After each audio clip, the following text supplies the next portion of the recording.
Europe 1, 7h56, Thomas Soto. Et c'est l'heure de Face Cachée. Chaque jour, un éclairage différent sur la vie des deux finalistes de la présidentielle. Avec vous, Jean-Philippe Ballas, bonjour. Bonjour Thomas, bonjour à tous. Troisième chapitre ce matin, les épreuves. Et on commence par une archive au matin du 2 novembre 76 devant l'immeuble parisien de la famille Le Pen. Un immeuble où ce qu'il en reste, une bombe a explosé, appartement soufflé et Jean-Marie Le Pen sur l'antenne d'Europe 1. C'est une bombe à tuer, absolument sans aucun doute.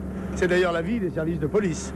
La charge est d'une puissance telle que, de toute évidence, s'il y avait eu quelqu'un dans la pièce, la petite chambre qui est à côté, où il y avait hier ma fille, sans aucun doute, elle aurait été tuée.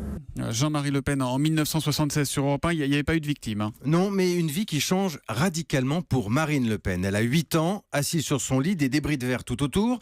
Élément majeur de sa construction, c'est elle qui l'affirme. Je découvre que mon père fait de la politique et que nous ne sommes pas traités à l'égal des autres, même si on ne saura jamais qui a posé la bombe ni pourquoi. Alors pour Emmanuel Macron en présence, vous avez choisi un autre épisode alors qui n'a pour le coup rien à voir. Rien à voir et surtout, il n'est pas question ici de comparer les épreuves. Mais là encore, c'est une cicatrice marquante de la vie du candidat.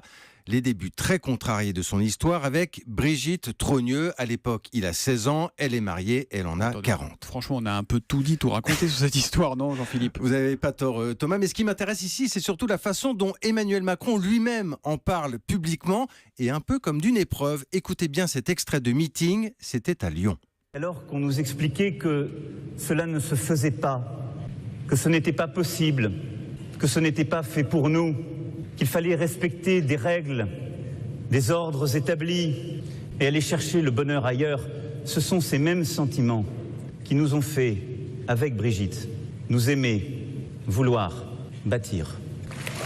Voilà, très littéraire et de vous à moi Thomas, j'ai rarement entendu une telle déclaration au milieu d'un discours politique. Voilà donc pour les épreuves de nos deux candidats. Demain, nouvel épisode et nouvelle partie de leur vie avec vous Jean-Philippe Ballas dans Face Cachée. À demain. À demain.